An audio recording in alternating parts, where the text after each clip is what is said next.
कोरेगाव शहरासह तालुक्याला शनिवारी सायंकाळी 4:45च्या सुमारास पावसाने झोडपून काढले आहे. सोसाट्याच्या वाऱ्यामुळे मोठ्या इमारतीच्या टेरेसवरील पत्र्यांचे शेड भिंगऱ्यांप्रमाणे उडून सातारा लातूर राष्ट्रीय महामार्गावर आझाद चौकात येऊन पडले. शहरातील बहुतांशी घरावरील पत्रे उडाले असून रस्त्यावर उभारलेले फ्लेक्स देखील वाऱ्याने उडून गेले आहेत.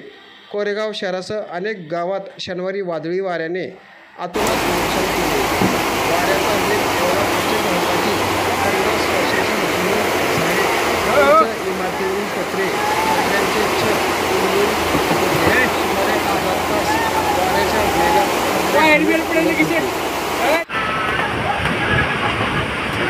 अरे ते पण उडून गेला.